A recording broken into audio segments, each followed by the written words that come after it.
inspiring speech from Mr. Tertavian, we thought it was really important for you to hear from some budding entrepreneurs and social entrepreneurs who are actually your peers here at Cambridge College. So we have a number of alums who have graduated, who have started businesses and started social ventures, and we have one of our current students who has started a venture who is also on the panel. So I'd like to introduce our panelists. We have Portia Charles, Priya Samet, Rosalind Smith, and Anthony Varica. And these will be our panelists tonight.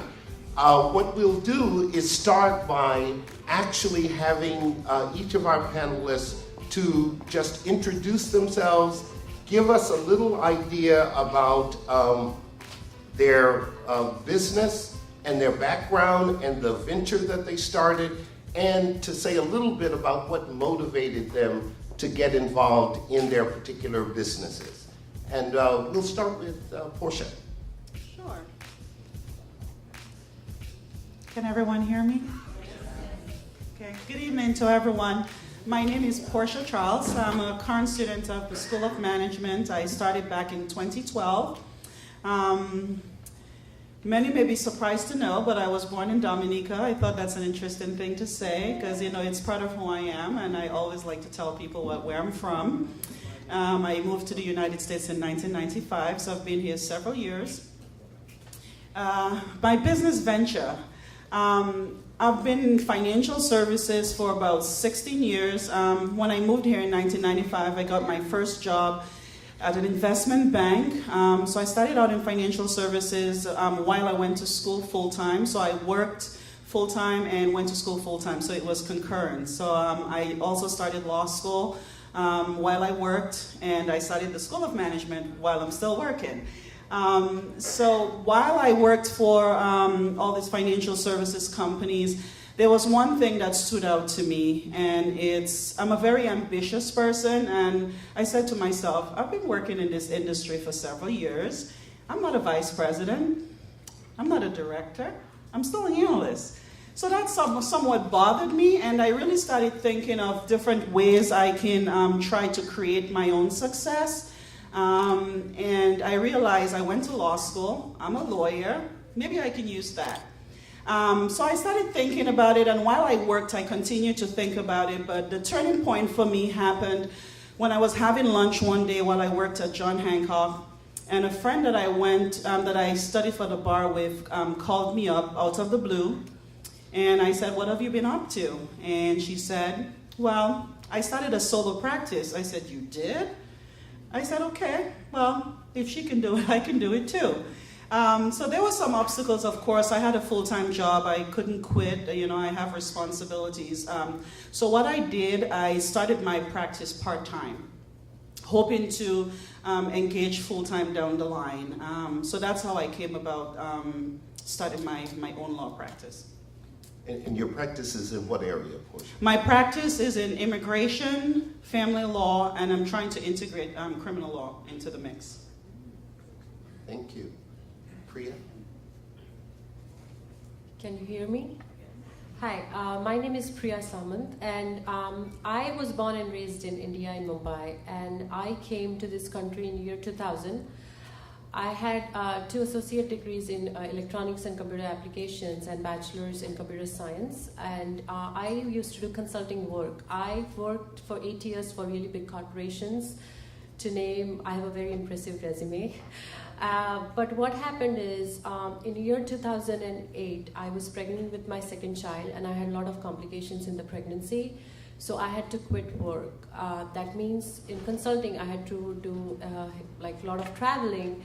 And at the same time, I had started my program at Cambridge College. So I thought like everybody has their calling in some stage of life. For me, it came at that point. Those 6 months where nor could I work, nor could I take any classes, I decided that what I wanted to do next in my life.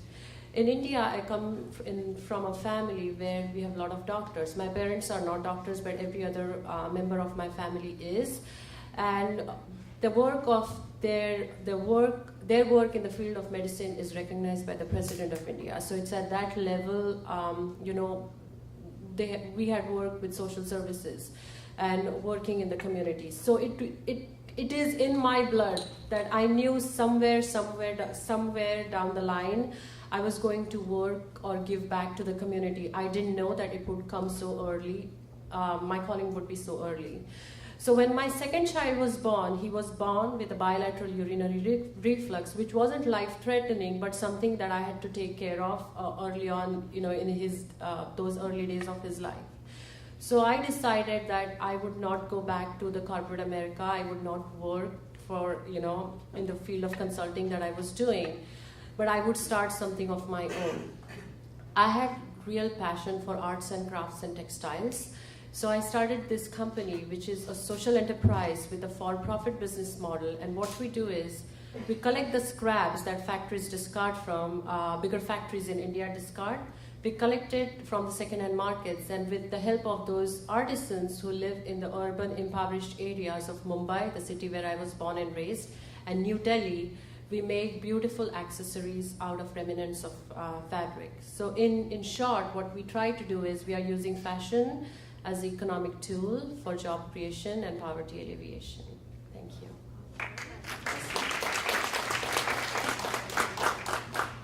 Anthony. Hello. First, I want to say thank you for being invited to speak. I'm really honored to come back. I'm a Cambridge College alumni, same year, 2010, the School of Management for Healthcare.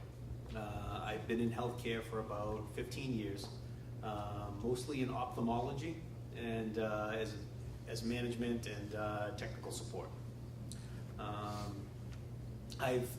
Over my career, I've helped a couple of different friends and my own wife start their own businesses, and I never really gave too much thought to starting my own.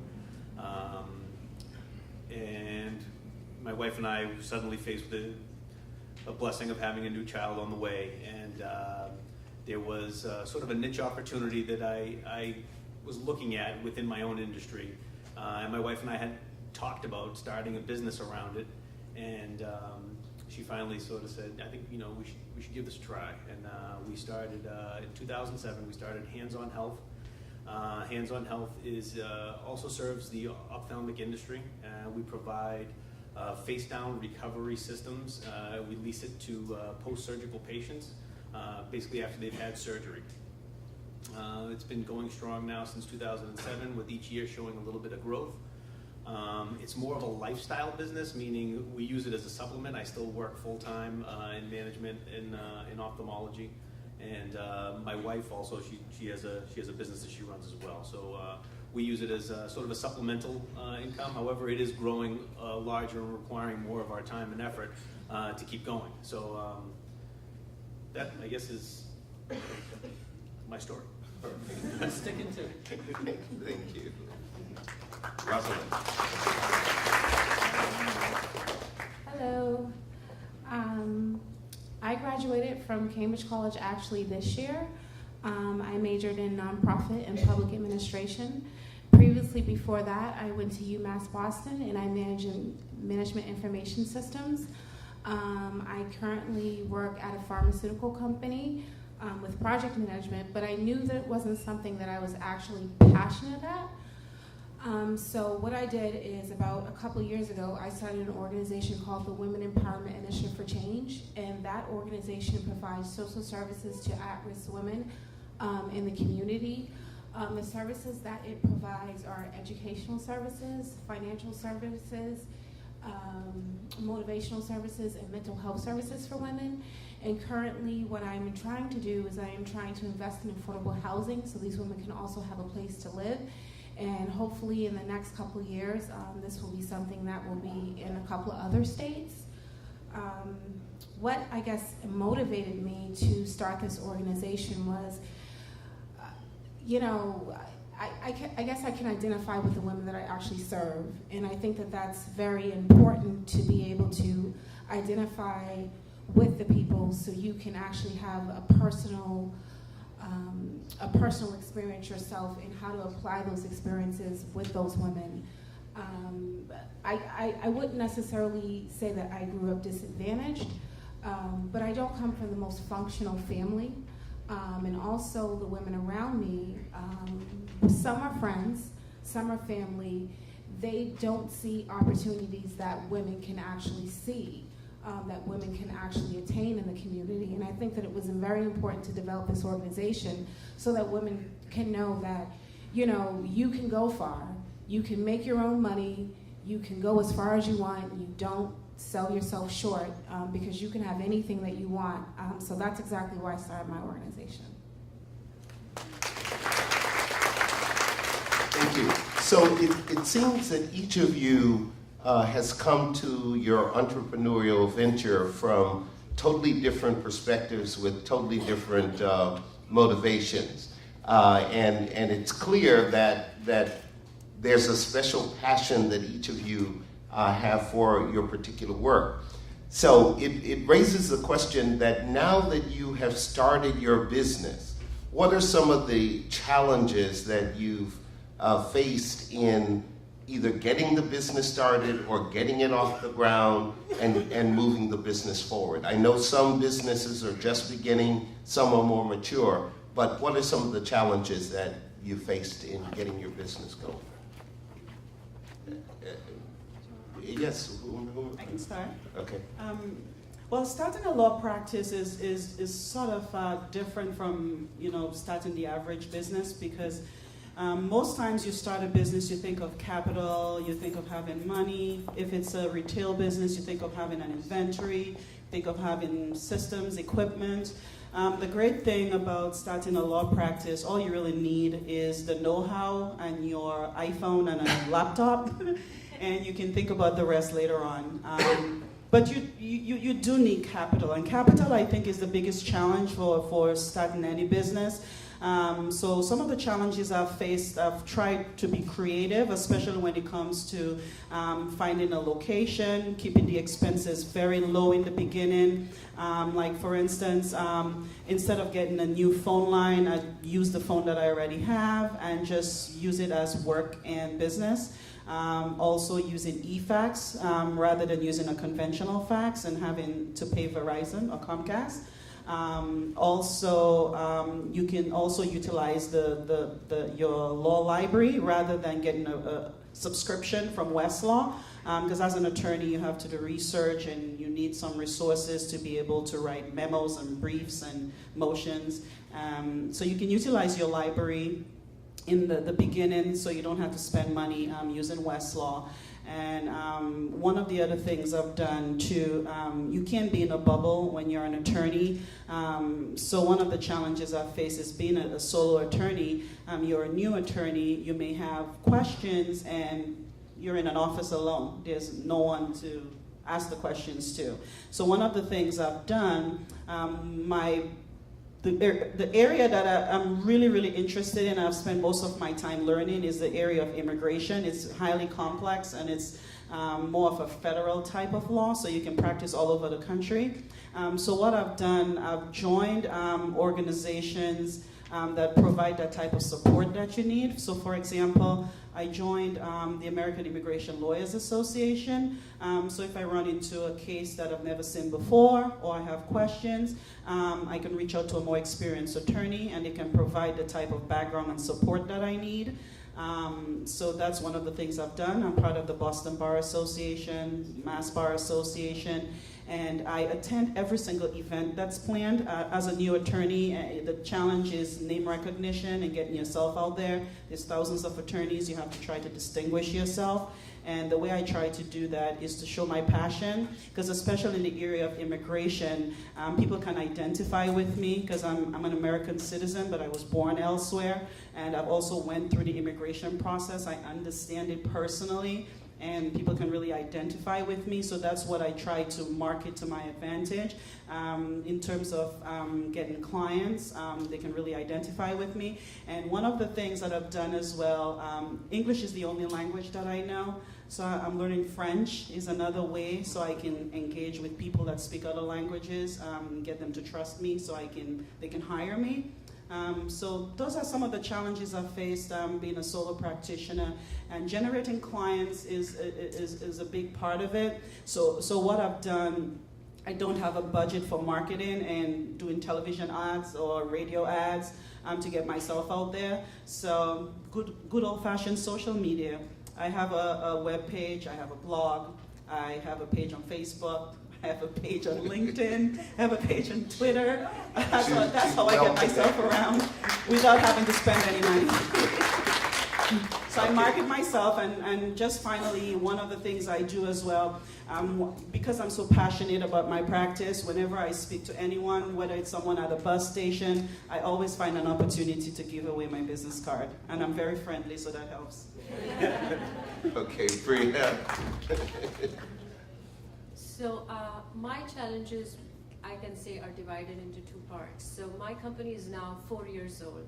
So the challenges during the first initial years were, I don't come from a retail background, neither do I have a fashion degree.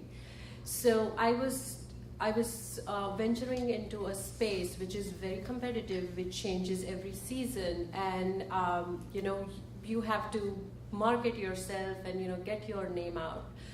But what I believe for me is fashion should be innovative and fashion should be functional. So when I started it, I did the designs, and I knew that my products were going to be artisan products, handmade products. So there's a lot of hope, there's a lot of love, there's a lot of care that goes in making it. There's a story behind each and every piece or a unit of product that gets made. So what I did is they generally say when you have a startup, you have to be very aggressive, go out there, give your name, do all the fancy marketing around it. For me, I knew at the bottom of the heart is that my company is a social enterprise. Every step should be slow, but it should be steady. And that's what I am sticking till date today. So what I did is I started out very slowly. I used to do a lot of pop-up events, and I used to get invited for some local fashion shows and stuff like that. Early on during first 2 years, I kind of took it very slow. I used to do only events that I think would gain the attention of the community or the demographics that I'm looking for. And I was introduced to a cultural survival by Sharon, who helps with the writing department at Cambridge College. And I started the company in August of 2009, and that year, Holiday Bazaar, I did with cultural survival, and I got the right set of eyes looking at my products. So that was the first year, and then as it grew, I came into the second year. My challenges were, now what next? Now so it's like reverse engineering I did with the products. Like I said, okay, let me now work on the designs. So with one product design, I went to multiple, and I said, let me see if that is working. I had new customers, but I also had repeated customers. So I knew that I am onto something. Then the third year, I decided, okay, now it's time for me to venture into the wholesale market. So I went to India, I gave my artisans a loan at no interest rate charged to them, which was, the first loan was 40,000 Indian rupees. And I said, okay, now it's time that when I go back to United States, I'm going to start pitching to retailers. And so the next step is, you guys got to be ready to not just produce 10 and 15 products, but maybe we'll get 500 to 1,000 products. We should have the capacity that it should be artisan products, but we should have the capacity to produce it. So I gave that thing. So everything is self-funded till date. So I was like, okay, but I have to be very careful how I do it, because I need budget at the end of the day to do events over here. I came here, there was a new initiative at that point launched called as Youth Trade, which is very similar to Fair Trade. And for their pilot, they selected 30 companies around the United States. And Youth Trade was an initiative which is co-founded by Whole Foods Market, North Atlantic region. 30 companies made in their pilot, and my company was one of it for the lifestyle. So I pitched to them in March of 2012, and by May of 2012, I was in the North Atlantic region. My products were on the shelf of Whole Foods Market in their lifestyle section. And I had an amazing run last year, and suddenly I had like a lot of people talking about me. I got invited to a lot of events to speak. I was talking on a global virtual conference, and it was really good. But then the next step is, now how do I scale it to the next level? Like, how do I get the funding? But because I'm a social entrepreneur, I mean, everybody is good, but at the end of the day, I have heard it that, venture capitalists might be very different than social investors. So now I'm at a point, because next year we would be working with another very big company which has a global presence.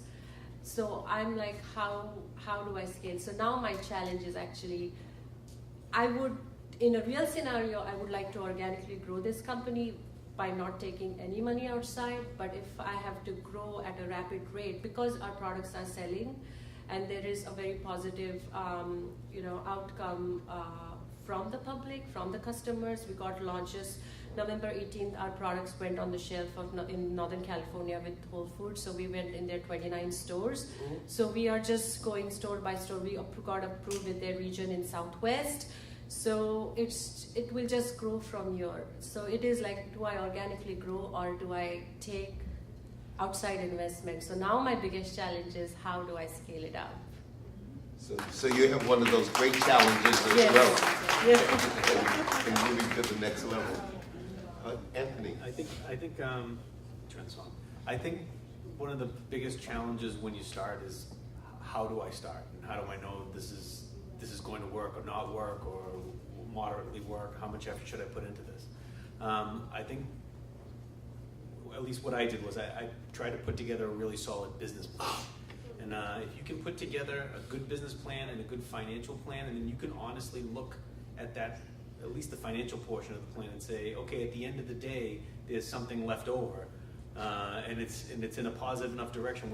This is worth your time, and it's worth that much effort, because it's a lot of effort that you have to put into these things to make them grow, or to keep them going, or but if that portion of your financial plan looks like it's gonna benefit you, and you have to kind of be honest about it. You can't take your financial plan and start throwing all kinds of crazy numbers into it and saying, oh, I think I'm going to make X amount of money this quarter and X amount of money that quarter, and I can keep my expenses this low. Just be really honest with the way you put that together. And at the end, when you crunch the numbers, at the end it'll tell you, okay, I have a shot at making this business work. That's where I started from, and I did a lot of homework before I invested any more time or more money or more energy into it. I had to make sure that I was actually going to get something back from it. In that sense, great resources, the SBA, the Small Business Administration, which you can go online and you can find anything. You can take a look and see companies similar to your company, and see how they launch theirs, and see their business plans, and see their financial plan, and see how to put your plan together. They'll also provide you with a person who'll sit down with you and go over your business plan, and more or less try to keep you honest about where you're heading. That was my jump off point. And once I got all my numbers together, and once I put all those numbers together, and it seemed to work, then we decided, okay, we'll make an initial investment into this business. And then from there, I don't know if you guys do, you're in the management courses, you do SWOT analysis all the time. Every time you do a paper, there's a SWOT analysis in that paper. Okay. Do them. Strengths, weaknesses, opportunities. You got it. And you got to do them, and you got to do them often. I always doing a little mini SWOT analysis at every turn. Things change I'm in the medical industry. Things change, things happen at a very fast rate that could put me out of business like that. A new technology comes along, I'm gone. My business is gone. So I want to know, where's that coming from, and is it going to impact me? So a SWOT analysis every once in a while, or a lot of time, doing them often, is a really good thing to keep yourself in check. It seems like a weird little exercise that we do at Cambridge College all the time, every paper. But you know what? If they drill them home and you do them right, you can really start to predict where you're moving, where you're going. That definitely helped me out a lot. So don't take the little things you see in your program for granted. They're all built in to help you get stuff like this done. I guess that's... Anthony, your business is very, very unique. How did you decide on that particular market niche or that particular business niche? That's a good question. I was working in technical support and ophthalmology, and most of the patients that would come through were older patients, and I didn't reinvent the wheel. I didn't make up a business like from scratch. There were companies out there doing what I do, but they do it in a mail order fashion. So you picture you're 70 years old. You have a retinal detachment. You have to go to the doctor's office now. You have to have a surgery now. Things that the doctors are telling you are kind of going to go over your head. And they're going to tell you need to remain face down for 24 hours or 20 to 24 hours a day, 7 to 10 days. When I first started the business, it was 3 weeks. So you have to stay like this, basically staring at the floor for 3 weeks. So there are companies out there that provide support equipment to these patients, but they mail it to them. So you're 70 years old, and all of a sudden a big package comes to your door, and you're trying to figure out how to set all this equipment up.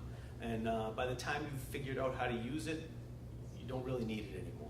And then you're trying to send it back, and you're incurring all kinds of charges. Well, these were the patients that I was meeting, and they were really frustrated. They weren't getting that portion of their healing done, or getting it done right, and a lot of times they were having to do the whole procedure over again.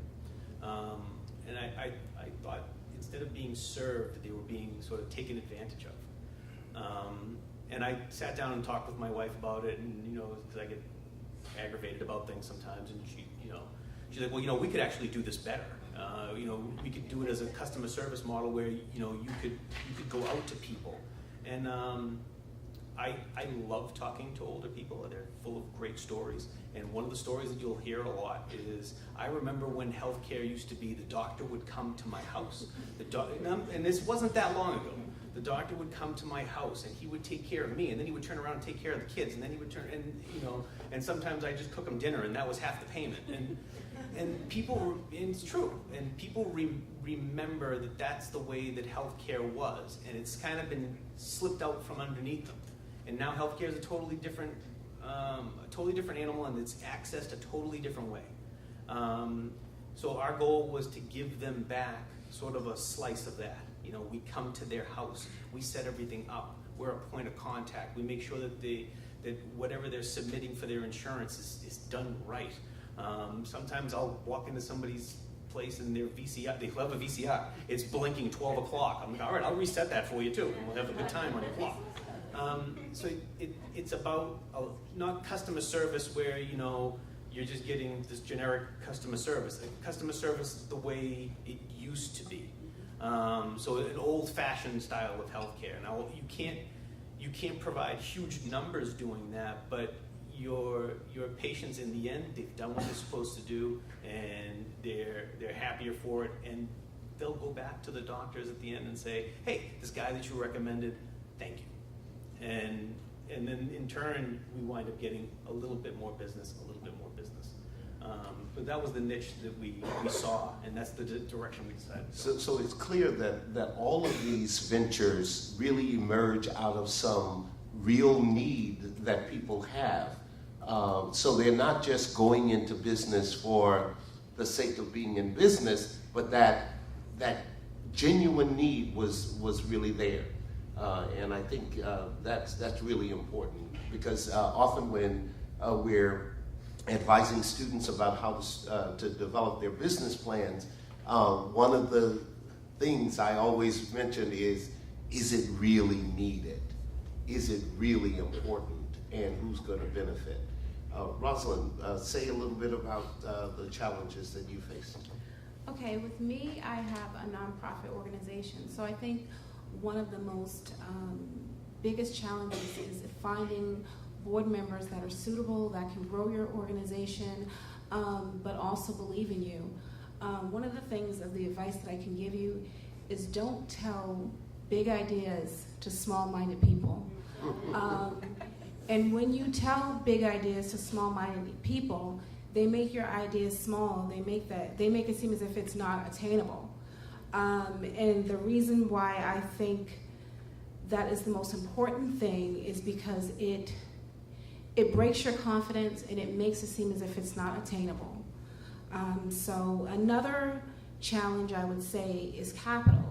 When you're in a nonprofit organization, it's very important for you to be creative as far as building capital. So how I started my organization and getting funding for my organization is I do a lot of networking. I'm at a lot of events and I met a lot of state officials. But also, when I first started out, you have to realize that sometimes you have to do things for free. And if they think that you're good, they'll refer you, and then the next person that you're referred to will actually pay you. So that's how it kind of started for me. Like one of the places that I provide services is the Boston Home. It's on Dorchester Ave. It has about 500 senior citizens, and a lot of them have MS. But when I first started teaching classes there, I wasn't getting paid. But when I came in, I was confident. I had my PowerPoint presentation. I wasn't late. I was professional. I did my job, and I was about business. And they said, okay, this girl is really good at what she does. We're going to pay you next time, but we're also going to refer you. So that's how it started growing. And now, my next contract is going to be with the Boys and Girls Club. Then it grows to other homeless women's shelters throughout the organization and throughout the community. And I think it's important for you to have perseverance. And sometimes that's hard to find when you face obstacles and challenges. And I remember the guy in the front, one of the things that he was talking about is how do you continue when you have an obstacle? Because I've applied for grants and I haven't gotten them. But the thing is, you have to believe that you can do it. And I think that that's very important, and that's something that you have to really think about before you start an organization. Is this something that I'm willing to do? Is this something that I'm willing to do if I don't have the money? Am I going to be up till 1, 2, 3 o'clock in the morning? Sometimes I've been up till 1, 2, 3 o'clock in the morning. Then I have to get up and I have to go to my real job that pays my bills. But I've set goals for myself, and I said, you know what? Yes, I'm in a pharmaceutical industry. I make a lot of money. But you know what? By the end of next year, I plan on quitting full-time and doing this. And the thing is, I don't know how I'm going to do it, but the thing is, I have that vision. So it's important for you guys to have visions, create your visions, and make sure that they're attainable. One of the other challenges that I sometimes face is I have doubt in myself. Can I actually do this? And I'm like, man, this is so tough. You have to be here. But, sometimes I use vacation days to teach my classes. I get 4 weeks vacation a year at my job. So, when I teach these classes, when I get the vacation days, I go, I teach the classes, I get paid for it. But sometimes I don't. But it's so self-rewarding that I couldn't see doing it any other way. And I think that that's one of the challenges that you have to actually find is defining who you are as a person. Because if you don't define who you are as a person, you're going to have the challenge to continue to actually have a sustainability to grow your organization and have the ability to keep going when you see absolutely no future. So those are my challenges. Well, Rosalind, I noticed that it appears that your venture has evolved over time, because today when Rosalind came, she had a list of a number of courses that she had developed that she is now delivering. And how did you get from your original idea of providing services for homeless veteran women and then the whole bevy of courses that you now teach to service those individuals? you know what, I got a lot of slack from like one of the organizations that I was providing the services for. They said, well, veteran women aren't the only women that have issues. And I said, well, you know what, that's true. Veteran women are not the only women that have issues, but I think the reason why I started off with veteran women is because my father is a veteran as well. So I had that connection as far as services and who to call and how to network. So I was starting off with what I knew, but then when I started working with other people, it expanded to women, and now it's people that have MS, like the place where I teach at. These are elderly people that have MS. So I think it was more by examining the market, examining the demand, and then going back to the drawing board to say, you know what, I should expand it because it's not only a social benefit, but it's a financial benefit as well for my organization. So how did you get to the courses? I mean, I'm just trying to get the connection of the leap from your original idea to developing these courses, and they're very unique types of courses that you might not normally. Yeah, and I'll give I actually have a course catalog that I will give out to you guys. But how I got to these courses is that I was around women that had needs for these courses. Like one of the classes that I offer is different masks for different tasks, and the reason why I developed this class is because, I was in Stop and Shop one day, and it was this girl, and she was just going off, and she was going off, and she was upset about a birthday cake that had the wrong writing on it. And I'm like, she's completely not aware of her social environment. She's not aware that her employer could be standing there, her future employer could be standing there watching her. And I think I developed these courses by experiences that I see, by mishaps that these women often endure, and they don't understand what's going on. And one of the things, like suppose she came into Gemzine, I actually do hiring for my organization, and I have the power to hire someone where I'm at currently. If she walked in there, she wouldn't know that I saw her at Stop and Shop going off, and that basically before she even sat down, she didn't have the job. So I think that what I did is just being around different women and sawing the need in my community and saying, these women need to understand the importance. And another class that I offer is an education and financial stability class. It's important, I feel, for women to pick a class that you like and pick an education that you like, but make sure that you pick an education plan where you can financially support yourself. And sometimes we go through classes and we go through school and we say, yeah, I want to do this because I like this. But the thing is, when you get out of college, think about it. Is this going to pay enough for you to support yourself? So oftentimes we don't think about that and evaluate and say, okay, maybe you can choose this or maybe you can choose that. And that's one of the things in my organization is it pushes women to get their BS, it pushes women to get their MS. I'm applying right now to get my PhD. I'm not stopping. And I think sometimes it's important that women have to understand you can hit the top of the ceiling. Don't let anybody say, oh, well, you know what? You can just be this or a manager. Listen, we can be VPs too. We can be assistant vice presidents too. I have every right as that other person sitting in that office to be in that office or to run my own organization. So to answer your question, these classes develop for needs in my immediate community. Great. I mean, it's great to hear. I think the final question that I think we'll have, and then we'll open it up so that some of the students can ask some questions, is what advice?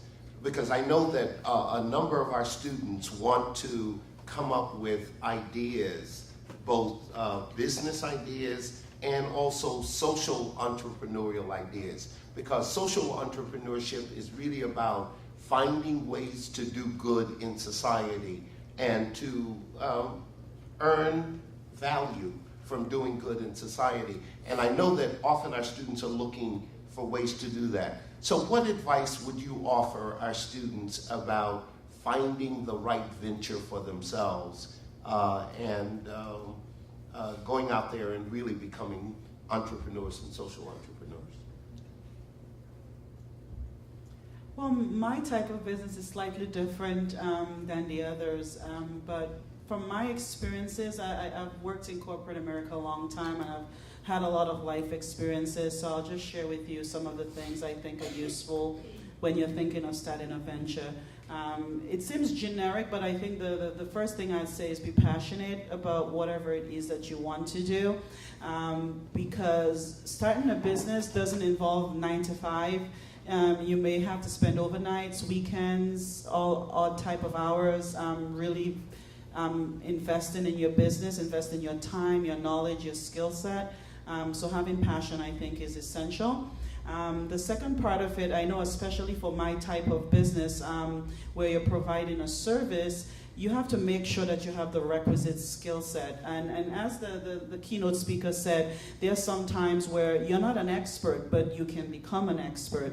Whether it means you're going to read that book all weekend and learn the law, that's what you're going to do. Because you haven't done it before doesn't mean you can't do it.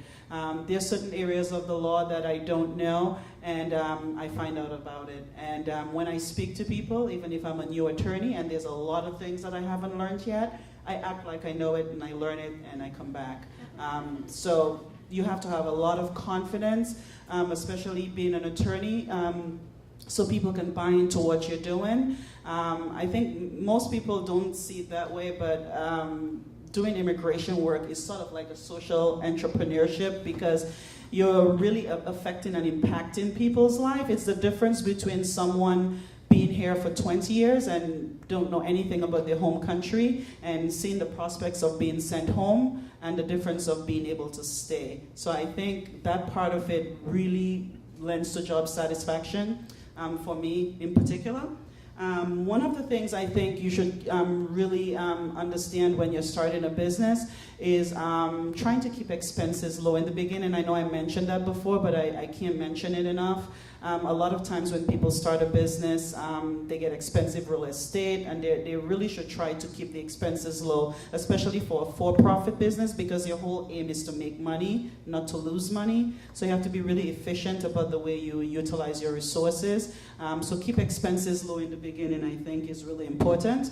And I forgot to mention when we were talking about challenges, but one of the things I think it's important to note, when you're starting a business, you're wearing 10 different hats. And one of the challenges that I've encountered, and I think most people will encounter, you have your specific skill set. I know for me, I like to talk, I'm very friendly, I'm very persuasive, and I do my job well as an attorney. I don't like sales, I don't like going after people for money, I don't like being a debt collector, I don't like being an accountant, I don't like numbers, I prefer words. But when you're running your own business, you become an accountant, you become a tax person, you become everything. You become an HR person, you have to know how to hire the right people if you need employees. So just being able to be multifaceted and be able to wear different hats, you really have to learn that skill efficiently if you're going to succeed. So that would be my advice, because it probably would be one of the foremost challenges you will face, is having to wear different hats. And you'll notice that Portia joined the School of Management to get her Master of Management degree to go along with her law degree. And that tells you that she was looking at the management skills that she was going to need to do her job. And also working in corporate America as well. When you've never managed people, people just assume that you don't have management skills, so I figured that would be the way to do it. And part of the motivation, like I said too, is when you work in organizations and you feel you have a lot to offer and you don't get that avenue to really be what you want to be, sometimes creating your business is how you create your success. So just like I said before, if you're not going to make me a vice president, well, I'm going to make myself a vice president. And guess what? If I run my practice, I'm the boss. So I run the show. So if you're not going to give me the opportunity, I have to create it. So that should be the motivation, I think. If you're not going to get what you want where you work, then you'll have to create that success. And also some logistical things, like depending on the type of business you're running, you want to make sure that you're consistent with the law. I tell everybody, make sure you have the right licenses, you follow the rules, because that's one sure way to get your business finished before it even starts, is when you break the law. So just make sure that you have the requisite licenses to support whatever business that you're endeavoring to pursue. And one of the other things that's really important, it's probably because I'm an attorney, I always think of these mundane things, but you have to think about what type of registration you want your business to be. Like, for instance, my business is just starting to grow. It's very early on in the stages.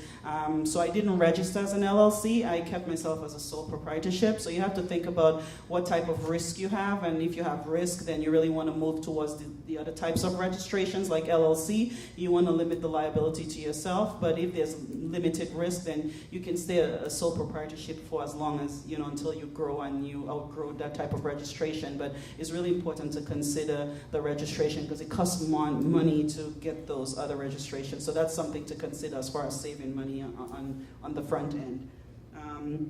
And I think one of the important things, especially for me as a practicing attorney, is becoming affiliated with organizations that really advance your type of work. Like, I know with attorneys, it will be really hard to practice in Boston without being part of the Boston Bar, because you really get exposure to attorneys with lots of experience, and they can become a resource, when you have questions. And even if it's something random that you don't even think that you have the knowledge for, you can reach out to someone, anyone. And they're usually very receptive in those types of organizations. It's almost like a brotherhood or sisterhood when you get into these organizations, especially like for me, immigration is my special area of interest.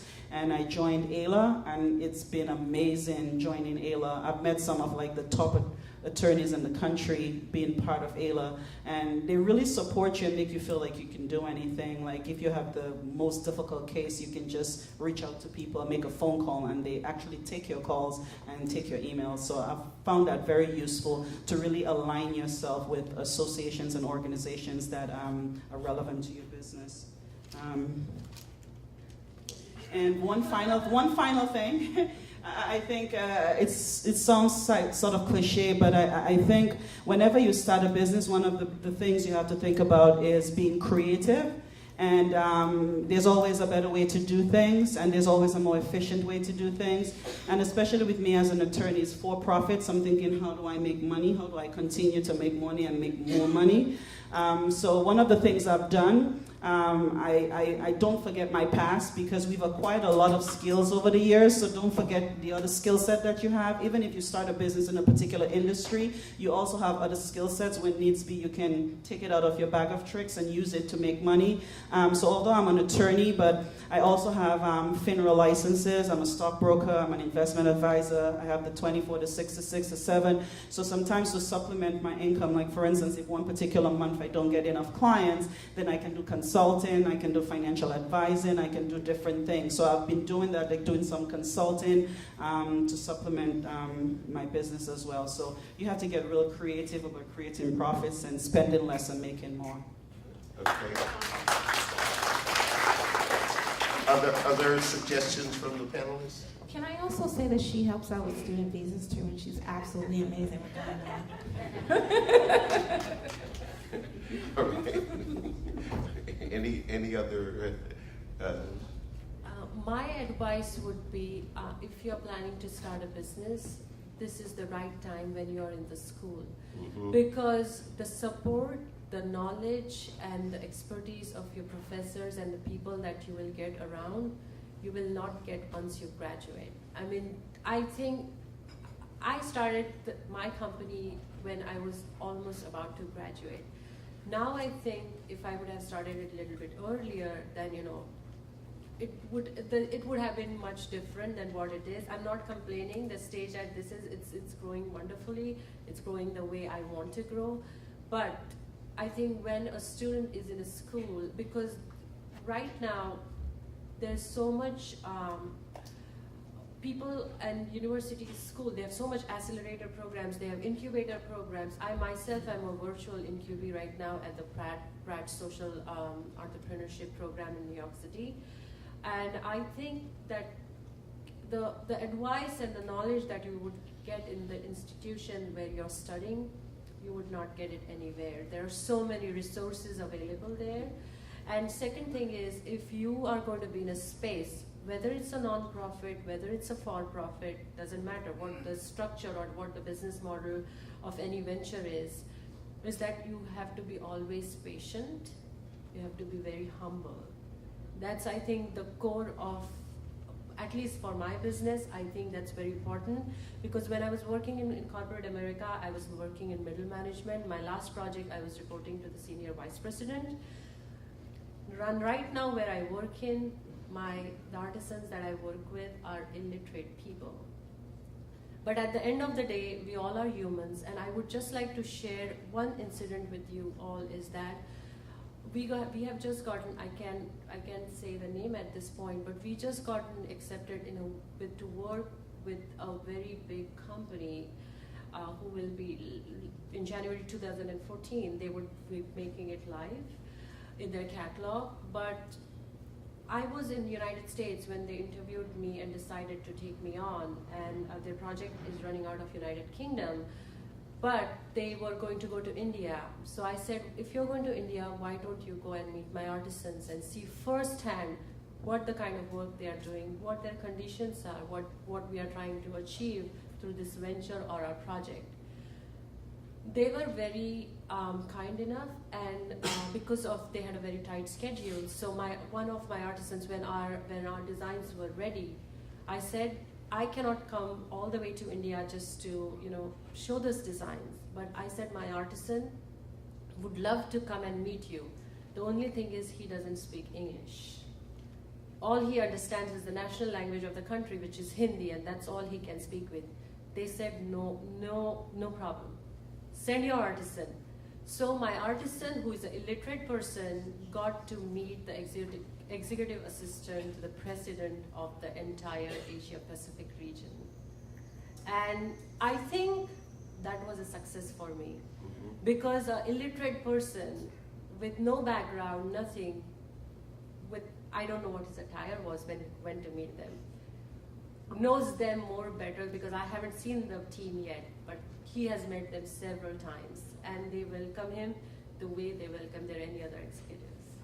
So I think patient, you have to be very humble in this kind of business, or any business for that matter.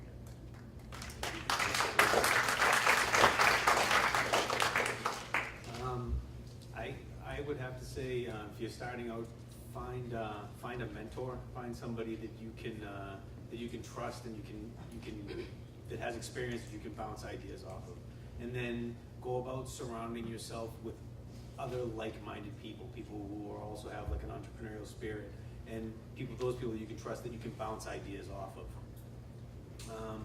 You want to be able to be passionate about it, and you want to be able to explain your ideas to people, but you want them to give you honest feedback. You don't want them to blow smoke at you and say, oh yeah, you're going to do fantastic. Just make sure that they know what they're doing, they've been there before, and that they'll be honest with you about what you're trying to do. In that sense, you kind of follow your Cambridge College model. One person doesn't know more than the group. So you get your group together and make sure that they're going to be honest with you, and then fire away. Start throwing your ideas at them, because they're going to bounce them back at you, and you sometimes can help each other a lot that way. The other thing is a lot of people are afraid to throw their ideas out there because, well, what if somebody else takes my idea, or what if somebody else runs off with it? And I'll tell you something. For every 1,000 super business ideas that there are out there, there's only one person out there that's willing to put the work in to execute the idea. And that's what you have to be willing to do. And she explained, you have to wear many hats to be able to pull it off, and you have to be dedicated to it. So if you're willing to execute and you're willing to take the idea and make it something alive and real and make it yours, then you're that 1 out of 1,000. So don't worry about if someone hears your idea and you think they're going to run off with it, because the chances are they're not going to be willing to put the effort in and the passion in that you already have.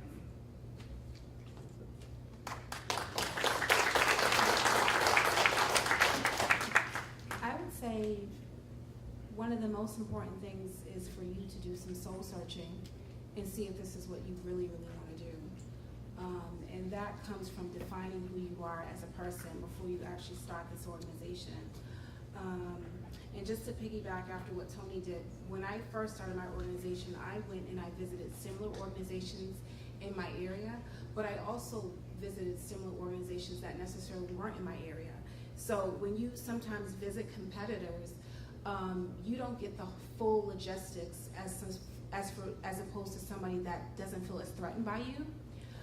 So I think that that's important to make sure that you actually go and visit an organization that's very similar to what you want to do and see what the challenges are, take notes, and reevaluate it. If possibly, if you have the money, hire a very good business consultant. There are some that are free, but in some ways you pay for what you get. So if you hire a business consultant, they can kind of tell you logistics and tell you how to connect and where you need to go. And the third one that I would say is go to networking events. Networking is one of the most biggest things that you can do to grow your organization. It's all about opportunity and what the keynote speaker said. You have to be at the right place at the right time. I've met a lot of people. I've met a lot of state officials, from Scott Brown, the mayor, Elizabeth Warren, a lot of people that I connected, just with one of the people that I provide services for. I said, well, I'm looking for additional board members. So she said, well, why don't you consider Devel Patrick's wife? I have her contact information and I can reach out and see if she would be interested in helping you out. She develops so many women organizations in the community. So just by me teaching that class, but also putting myself out there and being able to say, this is what I want to do, I was able to establish the connections. But the last thing that I want to say is know your product. You never know when you're going to be faced with an opportunity and somebody says, okay, what do you do? What do you specialize in? What are your services? If you're not able to bounce it out and say what you do like that, you sometimes miss out on an opportunity. So I think it's very important for you to know what you want to do, surround yourself around people that can help you, but also know your product inside and out, so when you are presented with that opportunity, you can take full advantage of it.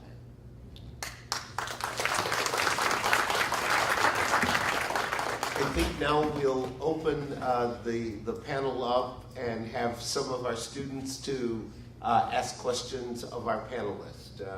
I think there are microphones here on the side, so if one of our... So do we have questions from our students? I have an easy one. Okay, great. For how many of you your business plan was We need you to take the mic. Can I please sit down? Hello? Yes. All right, well, thank you for being here, first of all. It's on. It's on? Yeah.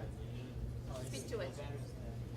Okay, thank you for being here. And my question is really simple. For how many of you the business that you are running right now was actually your individual learning plan? Give me So I'll just repeat the question. She wanted to know, for all of the students who have presented here, she wanted to know, was that part of their independent learning projects, and how many of your businesses were connected with your independent learning projects? And I think Portia is doing something related to... Yeah, mine is a preliminary, I'd say, but I'm in the process of writing mine and tweaking my subject just to make sure I get a lot of sources and things of that sort. But my topic will be immigration related. I practice 3 areas, but immigration is really my area of interest, my favorite area. And like I said, even when doing business too, you have to see where the market takes you. So I really like immigration, but if I get family law work, I'll take it. But immigration is really my area of interest. So my ILP will be on an immigration topic for sure. I think Anna is setting us up as pro-sim leaders. We want students to connect what they're doing in the classroom to what they will do in the future. So we are always delighted when what you do in seminar really ends up being something that materializes in terms of an actual venture. Okay, other questions? Okay. I have a question. Anyone? I think they'll bring the mic to you. Here you go.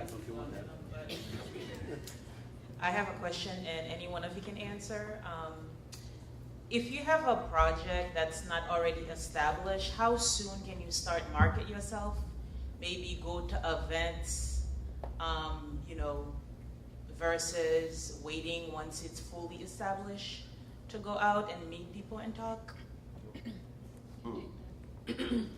Well, it depends what kind of project it is. If it is a technology-related project, doesn't matter which stage of, the phase of the project you are.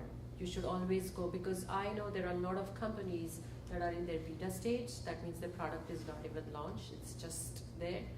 But they have funding worth millions and millions of dollars. So it just depends what space, or, what vertical or what domain of the industry you're trying to get into. I think you don't necessarily have to sell yourself short in terms of when to sell yourself. However, in my experience, I'd advise that before you start talking about your idea or selling yourself, even if you don't know what the end result is going to be, but you need to have a clearly defined idea. Like Rosalind was saying, whenever someone says, so what are you into or what are your interests, you need to be able to give a clear and concise and descriptive presentation or your 2-minute elevator pitch to that person, so you don't miss out on the opportunity. Because if you're still formulating the idea and you don't have definitive, it's not clearly defined, then you may confuse people and it may do the opposite. So you have to really make sure, even if you haven't established it yet, but if you have a clearly defined idea, you can definitely start selling it.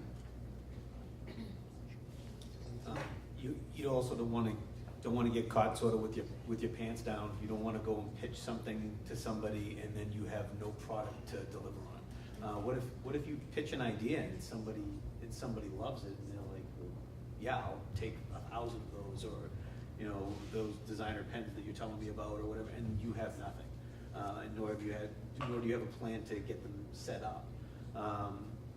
You want to at least have some type of strategy to get from point A to B, should you encounter something like that. Other questions? Right here.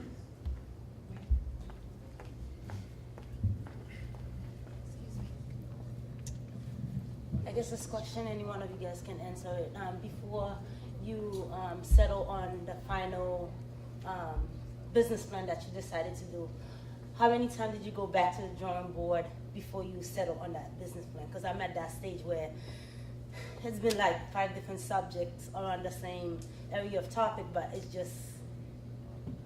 just keeps getting better, I guess. Like right now, an idea just came to me of what my business plan, so now I have to go back to the drawing board. What was the final step for you? Like just taking notes, it's like, aha, now I have to go back.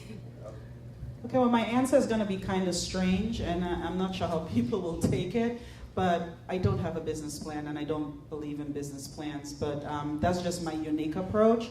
I do set goals. But when she goes for funding, they're going to ask her for a business plan. Well, they can get it then, but until that point, I probably won't have one.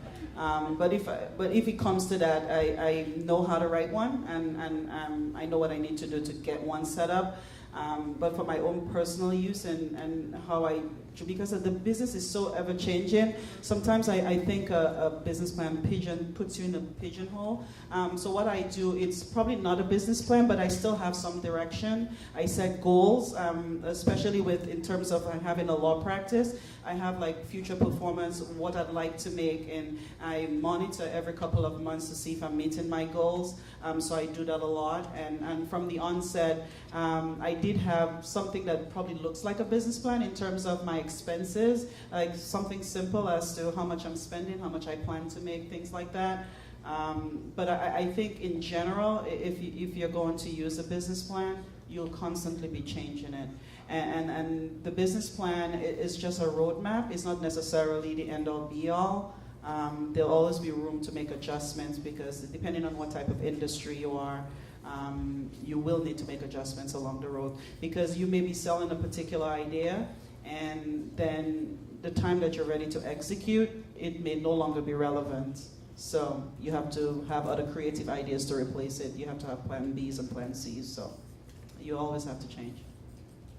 Other responses? I think if you have a product or if you have an idea, then you need to sit down and decide what your vision is and what your mission is, and write those things down because that's the part that you're really going to be true to. When you have that in place, then the rest of the business can evolve sort of around it. Ours was old-fashioned customer service in healthcare, and our products change a little bit each year depending on what the people want. So yeah, the products change a little bit, but you try to keep your vision and your mission consistent. Anyone else? I do have a vision and a mission too, but it's not a business plan. I can say that my plan changed 3 times to answer your question. I first started out serving veterans. Then it was veteran lemons, and now it's the whole population. But I think it changes when you actually find out what the need is in your community, in your target market. So it's not something that you should feel nervous about. It's something that you should actually be happy about because that means that you're closer to your dreams. One of the things that I think is always important to do is to research your market. There's tons of research organizations out there that will research what exactly you want to do, but when it does change, it's completely normal. Mine's changed 3 times. My IOP changed a couple of times. Like if you look at my IOP, Dr. Reed still has it. It starts out talking about veterans, but then when it's done, it's an organization, it's a non-denominational faith organization that assists with helping women, but it started out with just veterans. So you get to see how it evolved as I traveled to different places. Like I traveled to Washington, I traveled to Texas for my organization, and as I traveled to these different places and I went to these different conferences, it changed. But it's completely normal, just document the change, but also make sure that it stays in line with Tony said, with your mission statement. And if it doesn't, then you have some soul searching to say, is this something that I really want to do? But that's all I have to say. When I started the company, I did not have a business plan. But as I started pitching to it, yes, I did not have a business plan because, as I said, I agree with her because things change, your perspective changes, but your mission, you should have a mission and a vision. So you need to have a long-term goal, like what you want to do, how you want to take it. But I think business plan is more with projections and numbers, and it's very necessary when you're starting to pitch around. So last year when I decided that, I haven't pitched to any investors yet, but I was applying for different competitions, I had a business plan. Yeah. Yeah. Great. Any other questions? But I want to hear add you, one Martha. more thing. I just want to add one more thing because I just remembered. As far as for my funding, for a very large amount of money that's coming up, one of the things that they asked me on the spot was, do you have a business plan that you can forward me? Do you have a proposal that you can forward me? So if you don't have a business plan, I think it depends on what type of organization you're in, because with my organization, they can ask you on the spot, and the beautiful thing about that is I was able to just forward them my IOP. So it's very important, I feel, if someone asks you, I want to see a roadmap of what you want to do, you want to have that at hand because you never know when someone's going to ask you for that, and you need to provide that information for funding. So I think it goes both ways. I want to thank the panelists for being here. I know I'm delighted to hear you,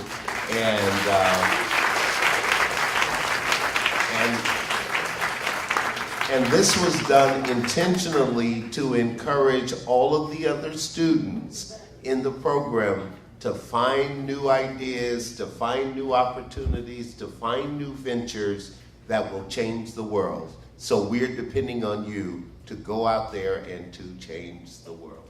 All right.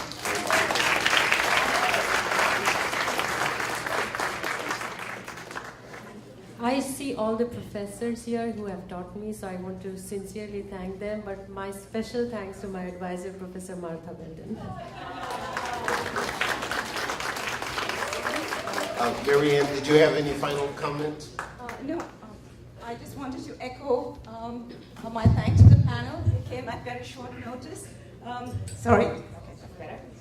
There's a little gift, a very small symbolic gift for each of you. Please remember to take that with you. Thank you. And I also wanted to thank Dr. Reed because he worked very hard with the panel.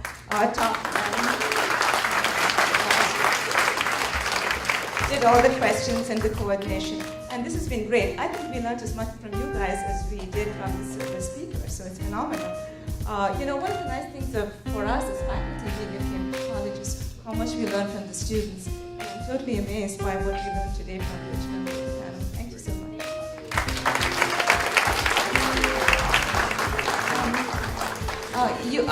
All of you should check in with your seminar leaders. I believe they're taking attendance and any last minute things that they have for you, because I believe this is your last seminar class for the term. Before closing, I just want to say a couple of words of thanks to a couple of people. One is Jackie Conrad. She's been amazing. She's put this whole event together. She is, Jackie, can you tell us what your title is? Director of Communications And and she's been phenomenal and, for putting this event together. But she does a lot more for the college, which you'll hear about. And also Cynthia Lingley.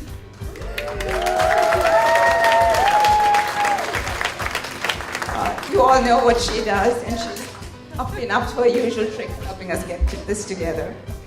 Nancy, I think, is left. Nancy and Vivian and the IT folks.